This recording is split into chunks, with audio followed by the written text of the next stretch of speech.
I am looking forward to him being deported to Uganda. He should have stayed his ass in El Salvador. At least he spoke the language. Well, speaking of chaos, we got to get to Kilmar Abrego Garcia, the non-Maryland man. This is what the Maryland man is what everyone calls him in the mainstream media. But this is no Maryland man. At least he doesn't sound like one to me. Milagro, gracias a Dios y gracias a toda la comunidad. This was a miracle. Thank you to God and thank you to the community power. Y por eso quiero decirles las gracias a cada uno de ustedes que marcharon, levantaron sus voces y oraron y nunca dejaron de creer y luchar por mi libertad. And this is why I want to thank each and every one of you who marched, lift your voices, never stopped praying, and continued to fight in my name. Gracias a mi pareja de vida, mi esposa Jennifer, mi hermano César, mi madre Cecilia y toda mi familia. Thank you to my life partner and wife Jennifer, to my brother Cesar, to my mother Cecilia, to my children, to my nieces and nephews, to all of my family. Gracias a casa, mi segunda casa, a mi sindicato SMART, a todos los pastores, a todas las iglesias, organizaciones y mis equipos legales.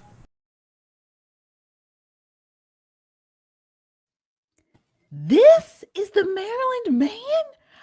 When I saw this video, I was shocked. I said, all this time he's been here and he can't speak a lick of English. Shelly. Not a lick. Well, I don't think he speaks Swahili either. But they do speak English and Swahili in Uganda. So I hope he better tune up on that language as well. I think Swahili is a little bit harder than English. So I wish him well. These are the people, again, that the Democratic Party, by and large, they want to hold these people up and make them the patron saints for all of the black and brown people everywhere. That interpreter there, she thought that this was a high moment for her. I mean, she was on stage. She gets to interpret for this man who has been, the poster child that the Democratic Party is making him, and he's been underserved and made a criminal. I mean, he was closer to, I guess, family and friends in El Salvador, but now he's going to Uganda. Absolutely. It was a waste of money and time, but I'm glad that he is leaving. Deport him quick, very quickly. Yeah. Nicole, what are your thoughts on that speech he gave? Well, one, he speaks English. Let's just do that. I mean, he's given main character energy. Like, this is all about him. It's all about, Trump administration not liking brown people, especially brown people who make the Spanish. This is a whole hot mess. She's got on her CASA t-shirt with CASA across her chest, like, it's the United States of America. This is absolute propaganda, folks. He is currently in negotiations for a plea bargain on his federal charges. He accepts the plea, pleads guilty, can't come back. He wants to go to Costa Rica. That's fine. Nobody gives a shit. If he doesn't plead guilty, Pam Bondi said, you better practice your Swahili and learn how to dance, homie, because you're going to Uganda. And the Ugandan government is happy to have him. Not one MS-13 member there to help him. Not a one. He'd be starting from scratch. So he should take his life partner and his beautiful wife, Jessica, with him.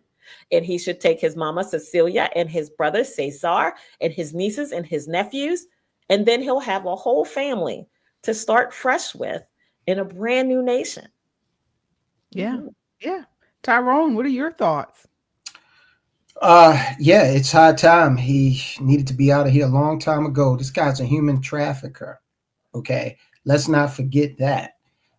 And because of the soft laws, he was not able to be apprehended back when he was engaged in that evil practice. So how many people did he help facilitate being, sold down the river into all kinds of slavery? So I don't feel bad for him at all. I'm not even sure that interpreter was interpreting what he said. Because I swear I heard Adios and El Chapo in there somewhere. Oh my God. So I think she had a script, maybe. Okay. So good riddance. Goodbye. Yeah. Let's get on to doing some more. And he's absolutely not a Maryland man, not by any stretch of the imagination. I know some stand-up men in this state, and he can't carry their funky socks. He is nowhere near a Maryland man. Don't let people tell you that foolishness. We have stand-up men here in this state. Well, Wes Moore proudly calls him. Wes Moore and Chris Van Hollen proudly gave him the title of Maryland man. But this goes back to what we were talking about in the beginning. These Democrats, these so-called Black Power Democrats, don't give a damn about Black power.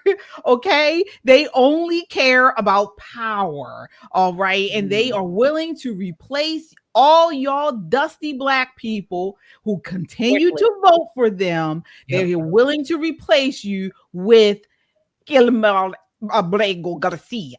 All right. And I want to ask you all something, because when I was researching this, I couldn't quite understand as far as the timeline. So we know, what was it? So in, it all started back in, what was it? 2012. He came here illegally. And he was detained in March 2019 and was charged with removability. Again, he's a native citizen of El Salvador. Okay, I understood that. But where I'm getting a little confused, so the immigration judge also found at that time he was a flight risk, noting his history of failing to appear for proceedings. Mm-hmm. Okay. So he appealed to the Board of Immigration Appeals, which affirmed the immigration judge findings on dangerousness and thus dismissed his appeal. Fast forward 6 months, he came back. So where was he during that 6 months?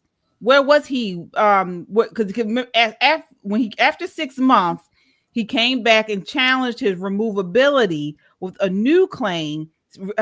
He was asking for asylum, stating that it was dangerous for him to go back to El Salvador. Said something about his mother was being she was being targeted by a gang. He said he couldn't go there because his life was in danger, right? For business or something like that, and it extended to him. It was not safe. But where was he all that sick? Does anybody know where he was between when they told him that when he first went to court, they found that he was not he was deportable, mm-hmm. and then he claimed asylum. This was 6 months. He was still here. Yeah, he was in the Tacoma Park. Yeah, he was still here. He didn't leave the state. So he was free. Yes, basically.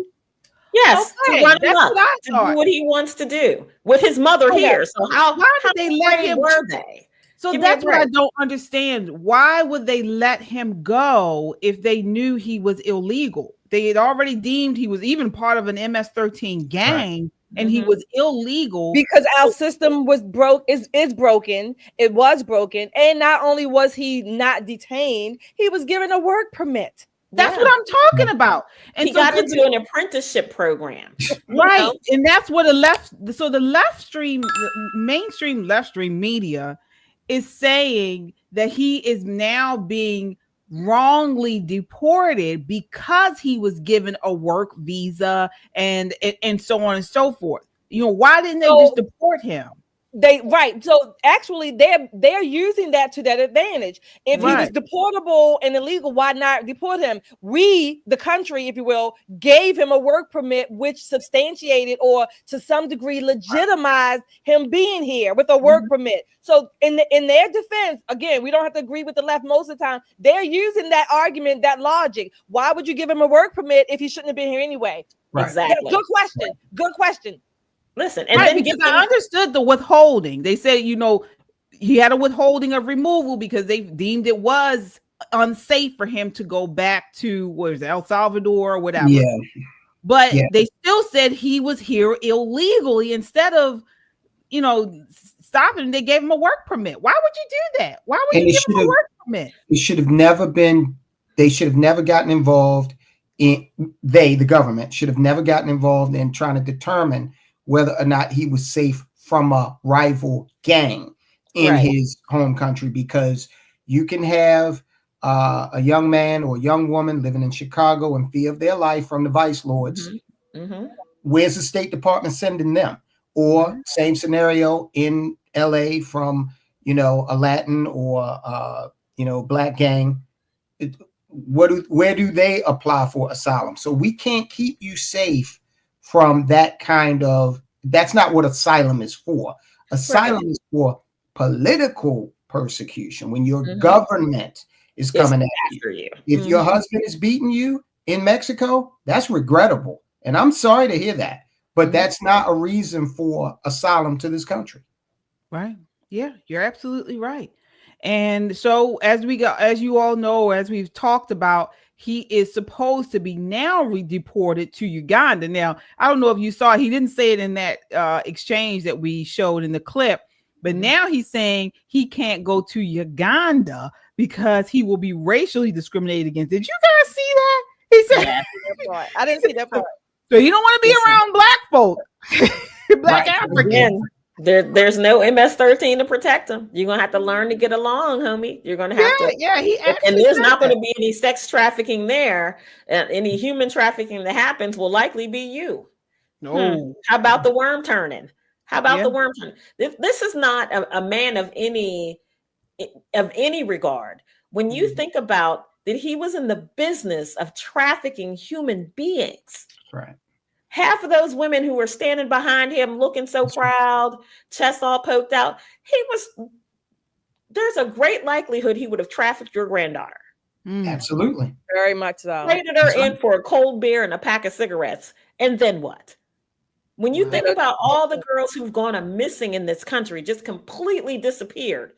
And then you take a look at this guy and you have top name politicians rallying for him. It is absolutely disgusting. It is without this. Let me tell you, I'm not, mad at the people of Uganda by any stretch of the imagination. But if we pack up this trash and send it to them, I have a good hope that these people are going to do the right thing with this man. They're going to teach him some manners. Yeah. He's not going to be trafficking folk in Uganda. They don't do that. That's not how they operate in that nation. And Hennifer and Cesar can go too. I mean, she might be a little bit safer there since Uganda. I think in 2010 they just passed the law where they outlawed domestic violence, so she might be a little bit safer there. Right. Listen, but what I don't understand is why Uganda? Why did they think Uganda? Well, they can't come back to El Salvador. So here's the thing: he's not an American citizen. Hey, they can send him wherever. They just can't do it legally to El Salvador. I think legally. Now that USAID is gone, a lot of these nations are looking for any way the United States government will write them a check. Yep. And if you're a third world, second world, fourth world nation, and you're looking for a check from the United States government, take you a couple of these migrants. Get you a $5 million check and just have them live somewhere, right? Let them start a nice life in your homeland to follow your rules, your laws, your regulations. Because one thing I know for certain, he's going to stick out like a sore thumb. And the second thing I know for certain, he's not going to be committing no crime in Uganda. Nope. That is not how they do it. Nope. Wow. He's going to be watching some Ugandan soap operas to learn that language as fast as he possibly can. Okay. There will be no CASA. They're not going to come to Uganda to try to help him out. Okay. So he better talking about CASA. He better get a hut or some mud and some mud sticks and some straw to build his little hut. That's going to be his CASA. You know how, whatever. I'm losing no sleep over it. Zero sleep am I losing over it. Yeah. And you're right. Because again, as we saw, he's lived here for over a decade and still can't speak English. Now he's going to Uganda. I bet you next time we talk to him, he will be talking Swahili or whatever the languages they speak. I bet you that. Some kind of mishmash of Spanish and Swahili. I would like to hear that. Yeah, because they don't play that there. You got to learn the language. He will be singing show tunes in Swahili. He'll be signing in Swahili. Oh my goodness. All right. Well, you guys sound off in the chat. What do you think? Do you feel badly that he is being taken into or put into a country where he doesn't know the language, he doesn't know the people? Do you feel badly for Kilmar Abrego Garcia? Sound off in the chat.